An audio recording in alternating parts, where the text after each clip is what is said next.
Students अज linear algebra का lecture number 29 कर रहे हैं। चैप्टर करते पे हैं बेसिस एंड डिमेंशन चैप्टर का असी लैक्चर नंबर 3 करांगे अज। सब तो पहले लैक्चर बेसिस एंड डिमेंशन के असी डेफिनेशन समझी बेसिस की कि जे तुसी लीनियर इंडिपेंडेंट शो कर दो तो नाल दी नाल वैक्टर स्पेस का हर एक एलीमेंट बेसिस दे जिन्होंने असी शो करना बी बेसिस ਉਹਦੇ ਨਾਲ ਲੀਨੀਅਰ ਕੰਬੀਨੇਸ਼ਨ ਬਣਾਵੇ ਉਹਨਾਂ ਐਲੀਮੈਂਟਸ ਦੇ ਨਾਲ ਇਹ ਦੋ ਕੰਡੀਸ਼ਨ ਜੋ ਸੈਟੀਸਫਾਈ ਹੋ ਜਾਣ ਤਾਂ ਅਸੀਂ ਕਹਿ ਦਿੰਦੇ ਹਾਂ ਉਹ ਸੈੱਟ ਬੇਸਿਸ ਹੈ। ਕਾਫੀ ਕੁਐਸਚਨਸ ਕੀਤੇ ਅਤੇ ਅੱਜ ਕੁਛ ਹੋਰ ਕੁਐਸਚਨ ਕਰਾਉਣ ਜਾ ਰਿਹਾ ਅਤੇ ਨਾਲ ਦੀ ਨਾਲ ਜਿਵੇਂ ਕਿ ਮੈਂ ਪਿਛਲੇ ਲੈਕਚਰ ਤੁਹਾਨੂੰ ਦੱਸਿਆ ਹੀ ਆ ਕਿ ਮੈਂ PDF ਪ੍ਰੋਵਾਈਡ ਕਰਵਾਉਣ ਜਾ ਰਿਹਾ ਤੁਹਾਨੂੰ 3-4 PDF ਮੈਂ ਦੇ ਲਿੰਕ ਪਾ ਦਿੱਤੇ ਆ। ਹੁਣ ਜਿਹੜੀ ਵੀ ਮੈਂ ਵੀਡੀਓ ਨਵੀਂ ਅਪਲੋਡ ਕਰੇ ਕਰੂੰਗਾ ਉਹਦੇ 'ਚ ਕੋਸ਼ਿਸ਼ ਕਰੇ ਕਰੂੰਗਾ ਕਿ ਹੋਰ ਲਿੰਕ ਪਾਵਾਂ ਉਹ ਤੁਸੀਂ ਫਿਰ ਡਾਊਨਲੋਡ ਕਰ ਲਿਓ ਕਿਉਂਕਿ ਤੁਹਾਡਾ ਟਾਈਮ ਬਹੁਤ ਉਤਾਰਨ 'ਤੇ ਵੇਸਟ ਹੁੰਦਾ ਸੋ ਉਹ ਤੋਂ ਤੁਸੀਂ ਬਚ ਸਕਦੇ ਆ। ਸੋ ਹੁਣ ਇਹਨੂੰ ਅਸੀਂ ਸ਼ੋਅ ਕਰਨਾ ਇਹ ਗਿਵਨ ਹੈ question 9th question show that the set B alpha plus iota beta gamma plus iota delta is basis set of CR complex number over real if and only if alpha delta not equal to beta gamma ਇਹ ਅਸੀਂ show ਕਰਨਾ solution ਕਰਾਂਗੇ ਅਸੀਂ ਇਹਦਾ। ਦੇਖੋ ਕੀ given ਆ ਇੱਕ set B given ਆ ਐਲੀਮੈਂਟ ਅਲਫਾ ਪਲੱਸ ਇਓਟਾ ਬੀਟਾ ਗੈਮਾ ਪਲੱਸ ਇਓਟਾ ਡੈਲਟਾ ਇਹ ਸੈੱਟ ਗਿਵਨ ਆ। ਸਭ ਤੋਂ ਪਹਿਲਾਂ ਤਾਂ ਅਸੀਂ ਇਹ ਦੇਖਾਂਗੇ ਲੀਨੀਅਰ ਇੰਡੀਪੈਂਡੈਂਟ ਸ਼ੋਅ ਕਰਨ ਦੀ ਕੋਸ਼ਿਸ਼ ਕਰਾਂਗੇ। First part to show B elements of B are linear independent ਜਾਂ B इज़ लीनियर इंडिपेंडेंट ये ਅਸੀਂ ਸ਼ੋ ਕਰਾਂਗੇ। ਉਹਦੇ ਲਈ ਕੀ ਕਰੋਗੇ ਦੋ ਵੈਕਟਰਸ ਆ ਅਤੇ ਦੋ ਸਕੇਲਰਸ ਲਾਓਗੇ। ਸਕੇਲਰ ਅਸੀਂ ਲੈਂਦੇ ਹਾਂ ਅਲਫਾ ਬੀਟਾ ਜਾਂ ਅਲਫਾ 1 ਅਲਫਾ 2 ਉਹ ਤਾਂ ਸਟੇਟਮੈਂਟ 'ਚ ਹੀ ਹੈਗੇ ਆ ਸੋ ਅਸੀਂ ਕੋਈ ਸਕੇਲਰ ਹੋਰ ਸਪੋਜ਼ ਕਰ ਲੈਂਦੇ ਹਾਂ ਜਾਂ ਤੁਸੀਂ ਅਲਫਾ 1 ਅਲਫਾ 2 ਹੀ ਲੈ ਲਓ। ਸੋ ਅਲਫਾ 1 ਭੁਲੇਖਾ ਪਏਗਾ ਤੁਹਾਨੂੰ ਕੁਛ ਹੋਰ ਲੈ ਲਓ ਕੀ ਲਈਏ ਹੋਰ ਜੂ ਵੀ ਲੈ ਲਓ ਲੈਟ ਜੂ comma v u into alpha plus iota beta plus v gamma plus iota delta is equal to 0 where alpha beta belongs to R ਕੀ ਆ ਇਹ ਸਕੇਲਰਸ ਆ ਇਹ ਕੀ ਆ ਸਕੇਲਰਸ ਸੋ ਸਿੰਪਲੀਫਾਈ ਕਰਨ ਦੀ ਕੋਸ਼ਿਸ਼ ਕਰੀਏ ਕੀ ਆ ਜਾਏਗਾ ਸਾਡੇ ਕੋਲ equating real and imaginary part 0 can be written as 0 plus iota 0 so equating real and imaginary parts u alpha v gamma is equal to 0 now compare imaginary parts ju beta plus v delta is equal to 0 equation number first equation number second ਇਹਨਾਂ ਨੂੰ ਹੁਣ ਅਸੀਂ simplify ਕਰਨ ਦੀ ਕੋਸ਼ਿਸ਼ ਕਰਦੇ ਹਾਂ। ਇੱਥੋਂ ਅਸੀਂ ਜੂ ਤੇ ਵੀ ਫਾਈਂਡ ਕਰਨ ਦੀ ਕੋਸ਼ਿਸ਼ ਕਰਾਂਗੇ। ਜੂ ਤੇ ਵੀ ਫਾਈਂਡ ਕਰਨ ਦੀ ਕੋਸ਼ਿਸ਼ ਕਰੋਗੇ ਫਸਟ ਇਕੁਏਸ਼ਨ ਨੂੰ ਮਲਟੀਪਲਾਈ ਕਰ ਦਿਓ ਡੈਲਟਾ ਦੇ ਨਾਲ ਮਾਈਨਸ ਸੈਕਿੰਡ ਇਕੁਏਸ਼ਨ ਨੂੰ ਕਰ ਦਿਓ ਗੈਮਾ ਦੇ ਨਾਲ ਇੰਪਲਾਈਜ਼। ਹੁਣ ਫਸਟ ਇਕੁਏਸ਼ਨ ਨੂੰ ਜੇ ਡੈਲਟਾ ਨਾਲ ਮਲਟੀਪਲਾਈ ਕਰੋਗੇ ਕੀ ਆ ਜਾਏਗਾ ਜੂ ਅਲਫਾ ਡੈਲਟਾ ਓਕੇ ਜੂ ਕੋਮਨ ਮਾਈਨਸ ਜੂ ਕੋਮਨ ਕਰ ਲਿਆ ਬੀਟਾ ਨੂੰ ਕਰਨਾ ਬੀਟਾ ਗੈਮਾ ਇਹ ਆ ਜਾਏਗਾ ਸਾਡੇ ਕੋਲ ਇਸ ਤਰੀਕੇ ਇਹ ਹੋ ਜਾਏਗਾ 0 ਸੋ ਇਸ ਤਰੀਕੇ ਆ ਜਾਏਗਾ ਓਪਰੇਸ਼ਨ ਲਗਾਉਣ 'ਤੇ 0 ਸੋ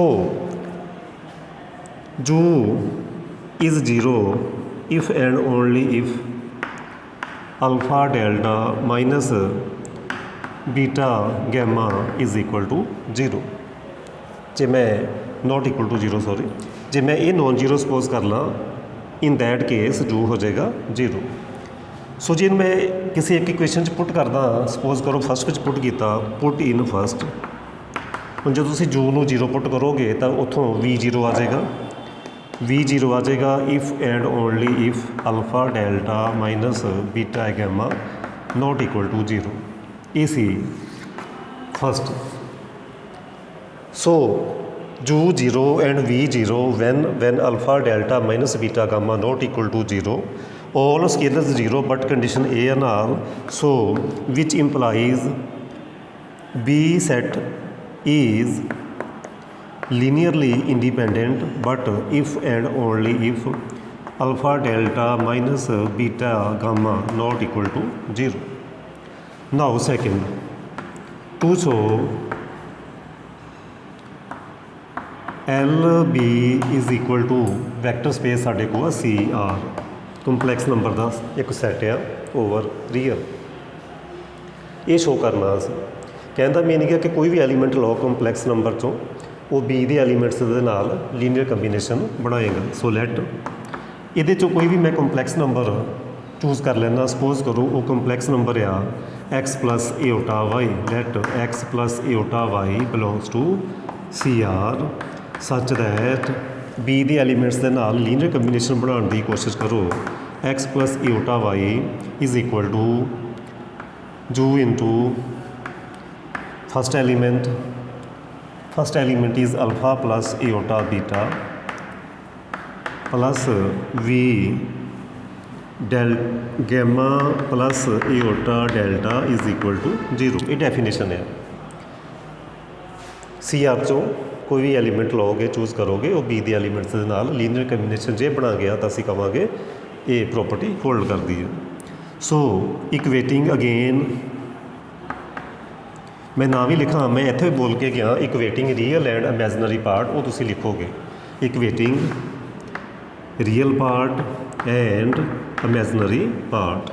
real part x ju alpha plus v gamma and y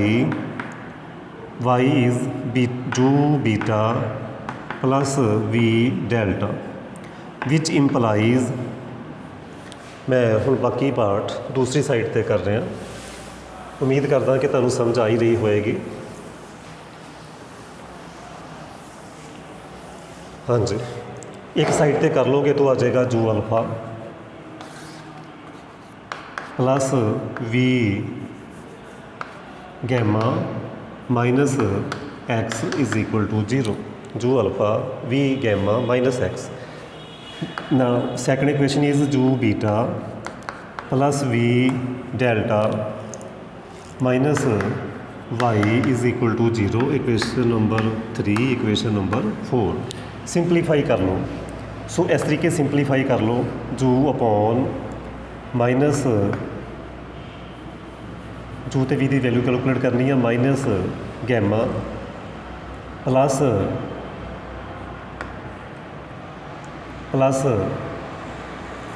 minus gamma Y plus V X, इस तरीके आ जाएगा।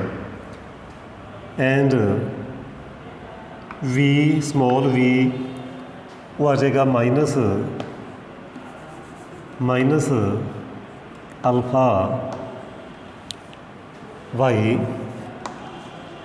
अल्फ़ा वाई प्लस बीटा, इतना डेल्टा होना से डेल्टा गैमा, दोबारा लिख दिए gamma Y minus delta plus delta X, then इतने माइनस कर लो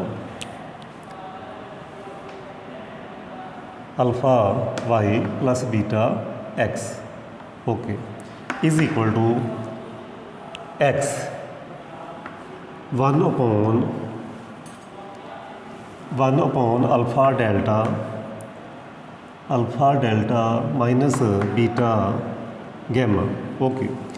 इतों जू की वैल्यू कैलकुलेट करोगे वो तुहाडे को आ जाएगी, इनू यदि इक्वल रखोगे जू की वैल्यू आ जाएगी, कितनी आएगी, वो आएगी delta X minus gamma of Y over alpha delta minus beta of gamma. Small V की वैल्यू आएगी, इन्हों इक्वल रखोगे तो वो आ जाएगी, माइनस नू एडजस्ट कर लोगे तो आ जाएगी तुहाडे कोल alpha Y minus beta X over alpha delta minus beta gamma, okay. देखो u and V exist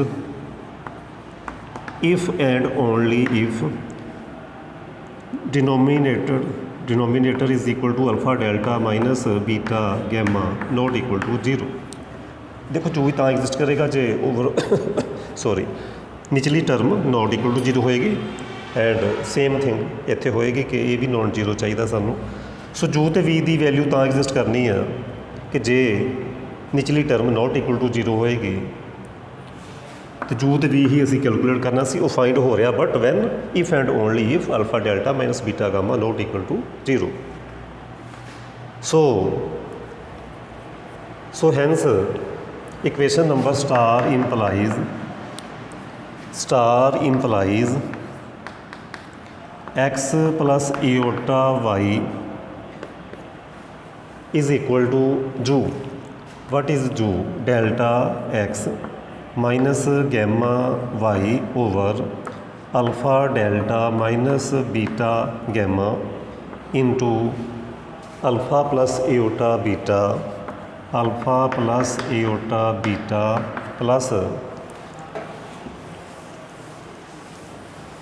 plus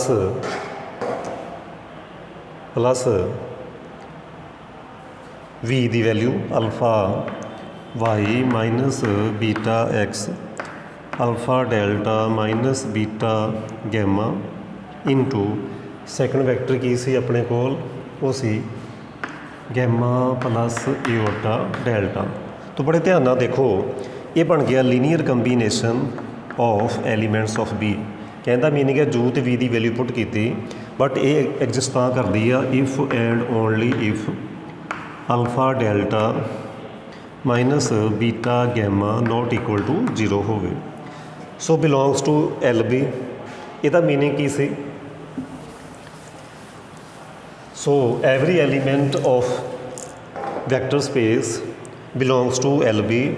ਇਹਦਾ ਮੀਨਿੰਗ ਇਹ ਹੋਇਆ ਕਿ CR contained in LB but LB must contained in CR, so which implies linear combination is equal to CR। ਜਦੋਂ A set B 'ਚ contain ਕਰੇ B A 'ਚ contain ਕਰੇ ਉਸ ਕੇਸ ਵਿੱਚ ਅਸੀਂ ਇਹ ਕਹਿ ਸਕਦੇ ਹਾਂ ਕਿ ਉਹ ਸੈੱਟ ਇਕੁਅਲ ਆ। But when if alpha delta minus beta gamma not equal to 0 hence ਦੋਵੇਂ ਕੰਡੀਸ਼ਨ ਸੈਟਿਸਫਾਈ ਹੋ ਗਈਆਂ। So B form bases but if and only if ਦੋਵਾਂ ਕੰਡੀਸ਼ਨ 'ਚ ਇਹ ਆਇਆ ਕਿ alpha delta minus beta gamma not equal to 0। ਇਹ ਸੀ ਇੱਕ ਕੁਐਸਚਨ ਜਿਹੜਾ ਕਿ ਮੈਨੂੰ ਲੱਗਿਆ ਕਿ ਹਾਂ ਇਹ ਕਰਾਉਣਾ ਜ਼ਰੂਰੀ ਆ। ਉਮੀਦ ਕਰਦਾ ਕਿ ਤੁਹਾਨੂੰ ਸਮਝ ਆ ਗਈ ਹੋਏਗੀ ਅਤੇ ਜੇ ਸਮਝ ਆ ਚੁੱਕੀ ਆ ਤਾਂ ਉਮੀਦ ਕਰੂੰਗਾ ਕਿ ਤੁਸੀਂ ਵੀਡੀਓ ਨੂੰ ਲਾਈਕ ਜ਼ਰੂਰ ਕਰ ਦੋਗੇ। ਓਕੇ, ਹੁਣ ਅਸੀਂ ਕਰਾਂਗੇ ਨੈਕਸਟ ਕੁਐਸਚਨ। ਸਾਡਾ ਨੈਕਸਟ ਕੁਐਸਚਨ ਹੈ ਜੀ 10th ਕੁਐਸਚਨ। 3 ਪਾਰਟ ਹੈ ਜੀ ਇਹਦੇ ਟੋਟਲ। A ਪਾਰਟ ਆਪਣੇ ਆਪ ਕਰਨਾ, B ਤੇ C ਮੈਂ ਕਰਵਾ ਰਿਹਾ। Let PNR be vector space of all polynomials in X। ਦੇਖੋ PNR 'ਚ ਕੀ ਹੈ? ਸੈਟ ਆਫ ਪੋਲੀਨੋਮੀਅਲਸ ਆ, ਬਹੁਤ ਸਾਰੀਆਂ ਪੋਲੀਨੋਮੀਅਲਸ ਆ in X over reals of degree less than is equal to n। Degree less than is equal to n। ਦੇਖੋ ਜਦੋਂ ਵੀ degree ਕਿਸੇ ਵੀ ਪੋਲੀਨੋਮੀਅਲ ਦੀ ਜੇ less than is equal to n ਕਹਿ ਰਿਹਾ ਤਾਂ ਡਿਮੈਂਸ਼ਨ ਕੀ ਹੋਏਗੀ? ਦੈਨ ਡਿਮੈਂਸ਼ਨ ਹੋਏਗੀ PNR ਦੀ n+1। ਮੈਂ ਕੱਲ੍ਹ ਵੀ ਦੱਸਿਆ ਸੀ, ਸਪੋਜ਼ ਕਰੋ ਤੁਹਾਡੇ ਕੋਲ 2 ਆਰਡਰ ਦੀ ਡਿਗਰੀ ਕੋਈ ਤੁਹਾਡੇ ਕੋਲ ਕੁਆਡਰੈਟਿਕ ਇਕੁਏਸ਼ਨ ਆ ਜਾਂ ਕਹਿ ਲਓ 2 ਜਾਂ 2 ਤੋਂ ਘੱਟ ਆਰਡਰ ਦੀ ਕੋਈ ਪੋਲੀਨੋਮੀਅਲ ਆ ਤਾਂ ਉਹਦੀ ਡਿਮੈਂਸ਼ਨ ਜਿਹੜੀ ਕਿੰਨੀ ਹੋਏਗੀ? n+1 ਹੋਏਗੀ। ਜੇ ਇੱਥੇ 2 ਆ ਤਾਂ 3 ਹੋਏਗੀ। 1 2 3 ਕਿਉਂਕਿ ਕੌਂਸਟੈਂਟ ਟਰਮ x⁻0 ਤੋਂ ਸਟਾਰਟ ਹੁੰਦੇ ਹਾਂ ਅਸੀਂ। x⁻0 ਤੋਂ ਸਟਾਰਟ ਹੁੰਦੇ x1 x2 ਦੈਟਸ ਵਾਈ ਇੱਕ ਐਡ ਹੋਏਗਾ। ਜੇ ਉਹਦੀ ਹਾਈਐਸਟ ਜਿਹੜੀ ਜੇ ਡਿਗਰੀ n ਆ ਤਾਂ ਉਹਦੀ ਡਿਮੈਂਸ਼ਨ n+1 ਹੋਏਗੀ। ਇਸ ਚੀਜ਼ ਦਾ ਤੁਸੀਂ ਖਿਆਲ ਰੱਖਣਾ। ਹੁਣ ਟੋਟਲ ਐਲੀਮੈਂਟਸ ਕਿੰਨੇ ਆ ਉਹ ਕਾਊਂਟ ਕਰੋ। ਵੈਕਟਰ ਸਪੇਸ ਦੀ ਜੋ ਡਿਮੈਂਸ਼ਨ ਆ PNR ਦੀ ਉਹ n+1 ਆ। ਇਸ ਚੀਜ਼ ਦਾ ਖਿਆਲ ਰੱਖਣਾ। ਤੁਹਾਨੂੰ ਸਟਾਰਟਿੰਗ ਤੋਂ ਪਤਾ ਚੱਲ ਜਾਣਾ ਚਾਹੀਦਾ ਦੇਖ ਕੇ ਕੁਐਸਚਨ ਕਿ ਇਹਨੇ ਇੰਡੀਪੈਂਡੈਂਟ ਹੋਣਾ ਜਾਂ ਇਹਨੇ ਬੇਸਿਸ ਬਣਨਾ ਜਾਂ ਨਹੀਂ ਬਣਨਾ।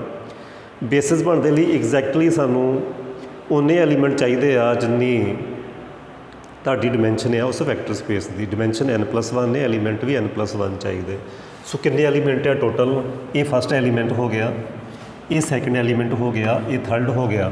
ਓਕੇ, ਫਸਟ ਆ ਤਾਂ x⁻1, ਸੈਕੰਡ 'ਤੇ x⁻2, ਥਰਡ 'ਤੇ x⁻³ ਅਤੇ ਐਂਡ ਵਿੱਚ x⁻n ਆ। ਕਹਿਣ ਦਾ ਮੀਨਿੰਗ ਆ ਟੋਟਲ n ਐਲੀਮੈਂਟਸ ਆ ਸਾਡੇ ਕੋਲ। B to have n elements ਆ ਟੋਟਲ, ਬਟ PNR ਦੀ ਜੋ ਡਿਮੈਂਸ਼ਨ ਆ ਉਹ n+1 ਆ। ਸੋ ਲੀਨੀਅਰ ਕੰਬੀਨੇਸ਼ਨ ਤਾਂ ਨਹੀਂ ਬਣਨਾ, ਇਸ ਕਰਕੇ ਬੇਸਿਸ ਤਾਂ ਹੋਣ ਨਹੀਂ ਵਾਲਾ। ਅਸੀਂ ਇਹਨੂੰ ਲੀਨੀਅਰ ਇੰਡੀਪੈਂਡੈਂਟ ਸ਼ੋ ਕਰ ਸਕਦੇ ਹਾਂ। Solution, so consider α1 into first element, α2 into second element, α3 into third element, and so on. αn-1 xn-2 xn-1 plus αn xn-1 plus x⁻n is equal to 0. So 0 ਦਾ ਮੀਨਿੰਗ ਵੀ 0 polynomial ਆ। 0 + 0x + 0x², 0x⁻n। ਦੇਖੋ 0 ਦਾ ਵੀ ਕੀ meaning ਹੈ ਜੇ ਤੁਸੀਂ ਸਮਝਣਾ ਚਾਹੋ। 0 + 0x and so on, 0x⁻n ਇਹਦਾ ਮੀਨਿੰਗ ਹੈ। Then equating like powers of x। Constant ਟਰਮਾਂ ਨੂੰ ਇਕੁਏਟ ਕਰੋਗੇ। α1 + α1, ਹੋਰ ਤਾਂ ਕਿਤੇ ਕੌਂਸਟੈਂਟ ਟਰਮ ਹੈ ਹੀ ਨਹੀਂ, ਸੋ α1 ਆ ਜਾਏਗਾ ਫਸਟ ਜਦੋਂ ਤੁਸੀਂ ਕੌਂਸਟੈਂਟ ਟਰਮਾਂ ਇਕੁਏਟ ਕਰੋਗੇ 0। ਫਿਰ ਤੁਸੀਂ ਇਕੁਏਟ ਕਰੋਗੇ ਕੋਫੀਸ਼ੀਐਂਟਸ ਆਫ x ਦੇ ਕੋਫੀਸ਼ੀਐਂਟ ਇਕੁਏਟ ਕਰੋਗੇ। α1 + α2 0। ਦੈਨ x² ਦੇ ਕੋਫੀਸ਼ੀਐਂਟ ਇਕੁਏਟ ਕਰੋਗੇ, ਉਹ ਆਏਗਾ α2 + α3 0। ਇੱਦਾਂ ਹੀ ਨੈਕਸਟ ਆਏਗਾ x³ ਦੇ, ਜਦੋਂ ਤੁਸੀਂ ਇਕੁਏਟ ਕਰੋਗੇ ਉੱਥੇ ਆਏਗਾ α3 + α4 0। ਇੱਦਾਂ ਹੀ ਐਂਡ 'ਚ ਜਾ ਕੇ ਆ ਜਾਏਗਾ ਤੁਹਾਡੇ ਕੋਲ, ਜੋ ਤੁਸੀਂ ਇਕੁਏਟ ਕਰੋਗੇ αn, ਜਦੋਂ x ਦੀ ਪਾਵਰ n ਦੇ ਕਰੋਗੇ αn-1 αn0। ਉਹ ਤੋਂ ਥੋੜ੍ਹਾ ਪਿੱਛੇ ਆਓਗੇ ਤਾਂ αn-2 + αn-1 0 ਆ ਜਾਏਗਾ ਐਂਡ ਸੋ ਇਸ ਤਰੀਕੇ ਆਉਣਾ ਸੀ ਸਾਡੇ ਕੋਲ। ਦੇਖੋ ਇਸ ਇਕੁਏਸ਼ਨ ਤੋਂ α1 0 ਹੋ ਗਿਆ ਫਸਟ ਇਕੁਏਸ਼ਨ ਤੋਂ, ਉਹਨੂੰ ਇੱਥੇ ਪੁੱਟ ਕਰੋਗੇ α1 0 ਨੂੰ, α2 ਵੀ 0 ਹੋ ਗਿਆ। α2 0 ਪੁੱਟ ਕਰੋਗੇ α3 ਆ ਗਿਆ, α3 0 ਪੁੱਟ ਕਰੋਗੇ α4 0 ਆ ਗਿਆ ਐਂਡ ਸੋ ਔਨ। ਇੱਥੋਂ ਆ ਜਾਏਗਾ αn-2 ਕਿਤੇ ਆ ਜਾਏਗਾ 0, ਉੱਥੋਂ αn-1 0 ਆ ਜਾਏਗਾ, ਉਹ ਇੱਥੇ ਪੁੱਟ ਕਰੋਗੇ ਅਤੇ αn 0। ਸੋ ਆਲ ਸਕੇਲਰਸ ਆਰ 0, ਸੋ ਵਿਚ ਇੰਪਲਾਈਜ਼ α1 0, α2 0, ਕਲੀਅਰ ਆ α3 0 and so on, αn-1 0, αn 0, so all 0, all scalars are 0. So that's why these elements are linear independent, or you can say so set B2 is linearly independent. ਇਹ ਹੋ ਗਈ first condition. So second condition ਦੀ ਜੇ ਗੱਲ ਕਰੀਏ, ਉਹਦੇ 'ਚ ਕੀ ਸ਼ੋ ਕਰਾਉਣਾ ਹੁੰਦਾ? To show LB = PNR, but dimension of PNR = n+1, but number of elements in B2 = n. So linear combination, so LB2 not is equal to PNR। ਇਹ ਨਹੀਂ ਪੋਸੀਬਲ। ਕਿਉਂ ਨਹੀਂ ਪੋਸੀਬਲ? ਮੈਂ ਥੋੜ੍ਹਾ ਜਿਹਾ ਇਸ ਚੀਜ਼ ਨੂੰ ਮੈਂ ਐਕਸਪਲੇਨ ਵੀ ਕਰ ਦਿੰਦਾ ਕਿ ਕਿਉਂ ਨਹੀਂ ਪੋਸੀਬਲ। ਸਪੋਜ਼ ਕਰੋ ਤੁਸੀਂ ਕਹਿੰਦੇ ਸਰ ਅਸੀਂ ਇੱਦਾਂ ਨਹੀਂ ਲਿਖਣਾ ਚਾਹੁੰਦੇ, ਅਸੀਂ ਤਾਂ ਸ਼ੋਅ ਕਰਨਾ ਚਾਹੁੰਦੇ ਹਾਂ, ਤਾਂ ਤੁਸੀਂ ਸ਼ੋਅ ਵੀ ਕਰ ਸਕਦੇ ਆ। ਕਿਸ ਤਰੀਕੇ ਕਰੋਗੇ? ਲੈਟ, ਜੇ ਸ਼ੋਅ ਕਰਨਾ ਚਾਹੋ ਕਿ ਇਹ ਇਕੁਅਲ ਆਉਂਦੇ ਜਾਂ ਨਹੀਂ ਆਉਂਦੇ, ਕੀ ਕਰਨਾ ਹੁੰਦਾ? PNR 'ਚੋਂ ਕੋਈ ਪੋਲੀਨੋਮੀਅਲ ਉਠਾਓਗੇ, ਕਿਸ ਟਾਈਪ ਦੀ ਹੋਏਗੀ ਉਹ ਪੋਲੀਨੋਮੀਅਲ? वो पोलीनोमीअल होएगी तुहाडे कोल किस तरीके लिखोगे, वो ले लोगे polynomial a0 a1x a2x square and so on anx n minus 1 plus anxn belongs to Pn इस तरीके ले लोगे। टोटल ये n+1 elements uh containing n+1 elements and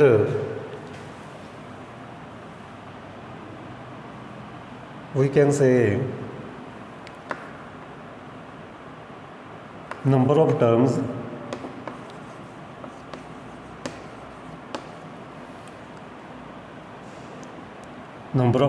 in this polynomial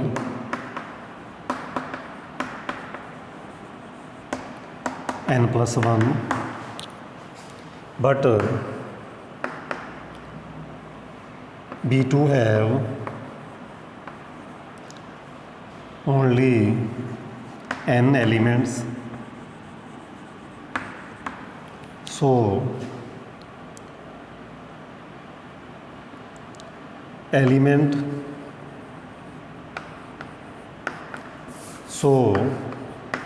it cannot written as linear combination of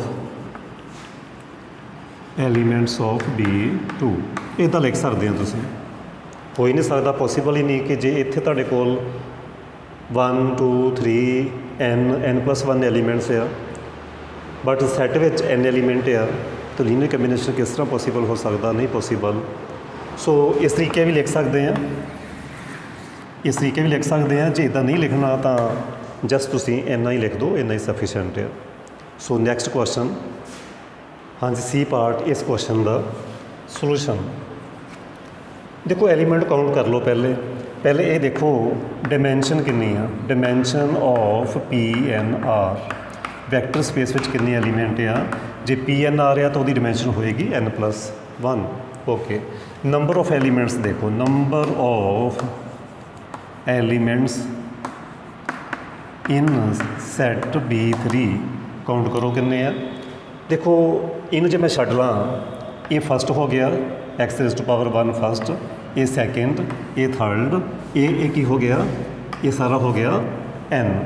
जे पिछे power n आ तो वो nth element, ये third element, ये सारा हो गया सैकेंड, ये हो गया फस्ट। किन्ने हो गए इत्थों लैके ये फस्ट सैकेंड थर्ड n हो गए। ये के वाली टर्म कॉन्स्टेंट टर्म हो गए total n+1।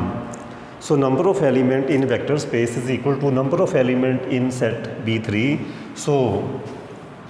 So B3 form basis if and only if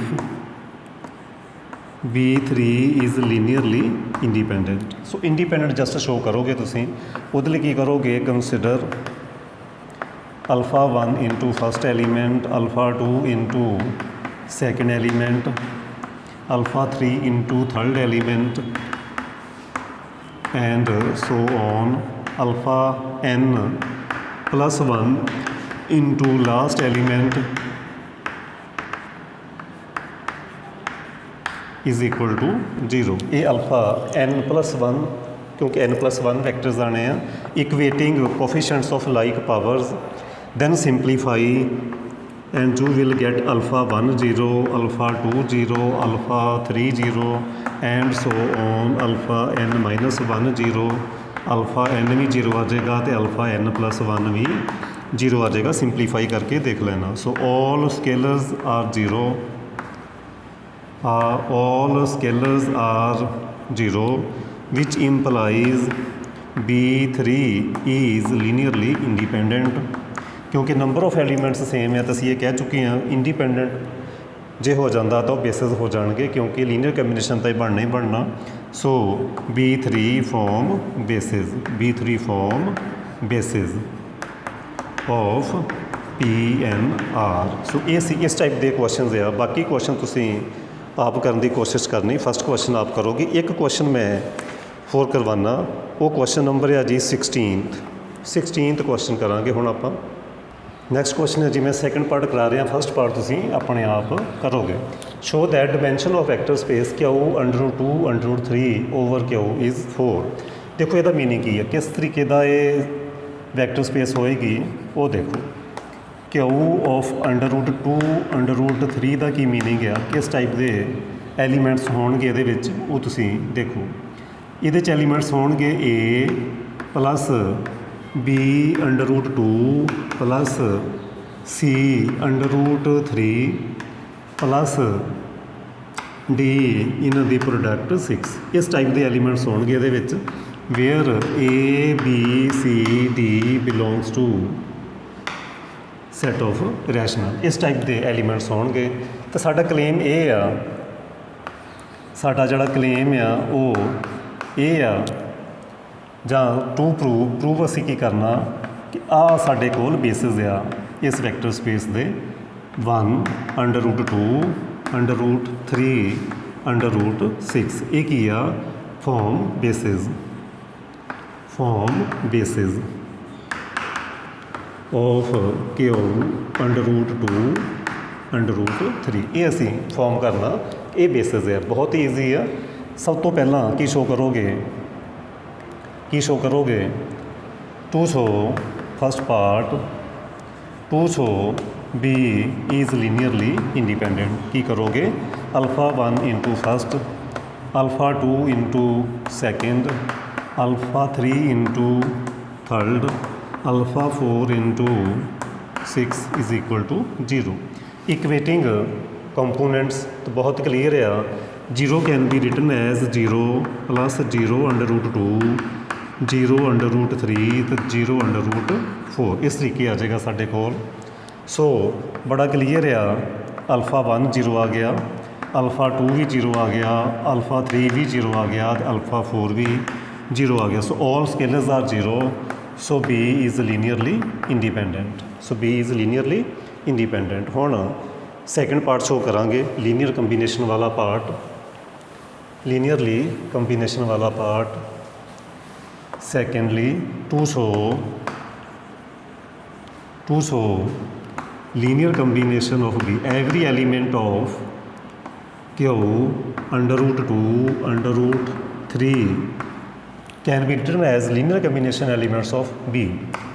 late A plus B √2 plus C √3 plus D √6 belongs to Q √2 √3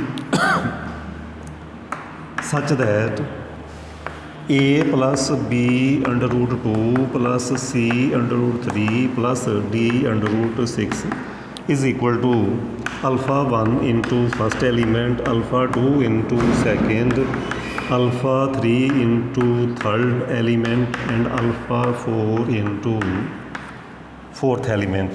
equating करोगे तो की आ जाएगा तुहाडे कोल α1 की वैल्यू A आ जाएगी, α2 की वैल्यू B आ जाएगी, α3 की C आ जाएगी तो α4 की वैल्यू तुहाडे कोल D आ जाएगी। जो ये वैल्यूज़ आ जाएगियाँ उन्होंने तुसी इस इक्वेशन च पुट कर देना इत्थे। वो तुहाडा बन जाएगा linear combination. So A plus B √2 plus C √3 plus D √6 is equal to, वो तो बड़ा क्लीयर ही हो गया, √2 plus C √3 plus D √6 so belongs to linear combination elements of B which implies Q √2 √3 contained in LB but LB contained in Q √2 √3। that's why LB is equal to Q of √2 √3। so hence ਲਿਖ ਦੋਗੇ ਦਿਸ B ਫॉर्म basis. ਸੋ ਇਸ ਤਰੀਕੇ ਇਹ questions ਕਰਨੇ ਆ। First part ਹੈ ਜਿਹੜਾ ਉਹਦੇ ਵਿੱਚ ਸਪੋਜ਼ ਕਰੋ ਤੁਹਾਨੂੰ ਗਿਵਨ ਆ √2, ਉਹਦੇ ਵਿੱਚ ਐਲੀਮੈਂਟ ਇਸ ਟਾਈਪ ਦੇ ਹੁੰਦੇ a ਪਲੱਸ √2, ਇੱਦਾਂ ਦਾ ਉਹ ਸੈੱਟ ਹੋਏਗਾ √2 b, so a b belong ਕਰ ਜਾਏਗਾ ਰੈਸ਼ਨਲ। ਉਹਦੇ ਵਿੱਚ ਤੁਸੀਂ ਕਲੇਮ ਕੀ ਕਰੋਗੇ, ਉਹਦੇ 'ਚ ਕਲੇਮ ਇਹ ਕਰੋਗੇ ਕਿ 1 √2 ਫॉर्म ਬੇਸਿਸ। ਸੋ ਸੇਮ ਹੀ ਕੁਐਸਚਨ ਆ। ਸੋ ਇਹਦੇ ਨਾਲ ਮੇਰਾ ਅੱਜ ਦਾ ਲੈਕਚਰ ਕੰਪਲੀਟ ਹੁੰਦਾ। ਉਮੀਦ ਕਰਦਾ ਕਿ ਤੁਹਾਨੂੰ ਸਮਝ ਆਈ ਹੋਏਗੀ। Thank you.